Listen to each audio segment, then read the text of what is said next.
Assalamualaikum warahmatullahi wabarakatuh. Perkenalkan, nama saya Denny Joko Saputro dengan nomor induk mahasiswa 8600006104 dari kelas 3B Program Studi PGSD Prajabatan Fakultas Keguruan dan Ilmu Pendidikan.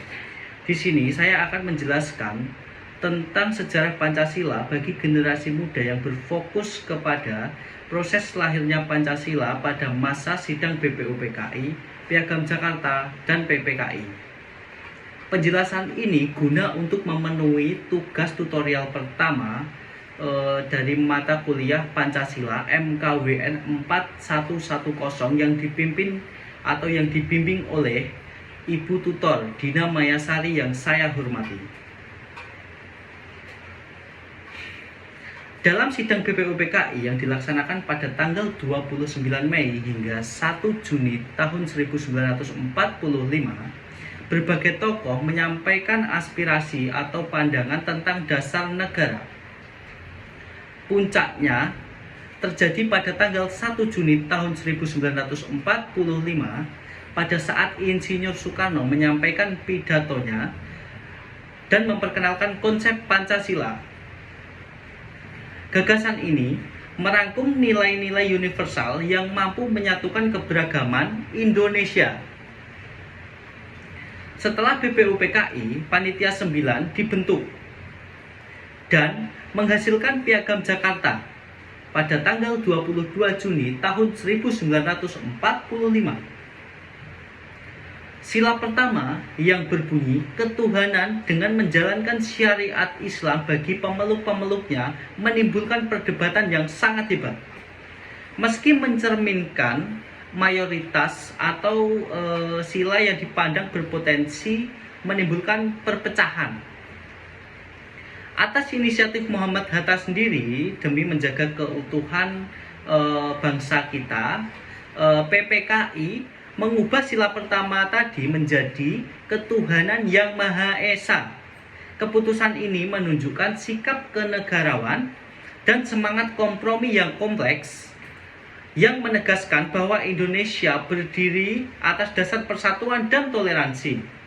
Peristiwa penting yang dapat diambil dari perubahan sila tersebut yakni menjadi salah satu momen penting atau sejarah bangsa. Ini bukan hanya soal teks, tetapi refleksi dan kesediaan untuk menempatkan kepentingan bangsa di atas kepentingan kelompok.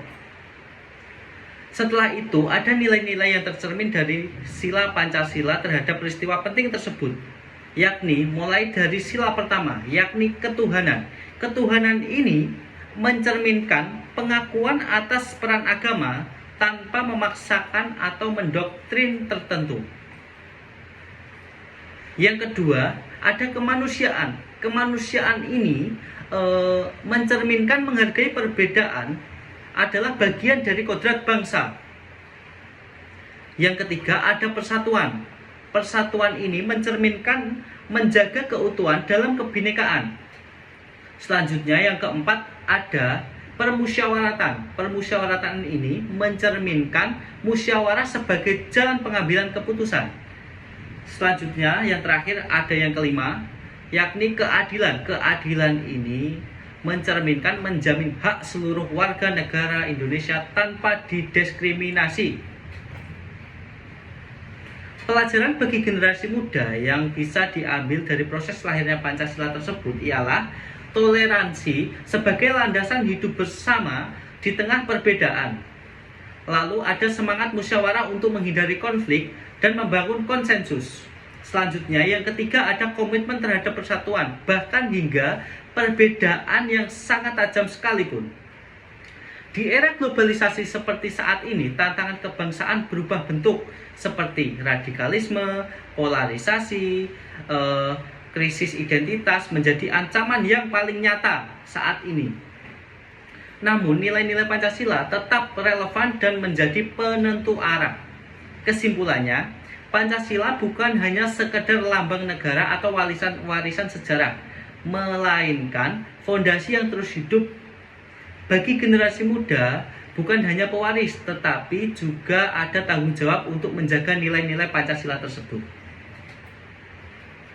Cukup sekian penjelasan yang bisa saya berikan. Jikalau ada kesalahan dalam pengucapan atau pemahaman, mohon untuk dimaafkan. Terima kasih. Wassalamualaikum warahmatullahi wabarakatuh.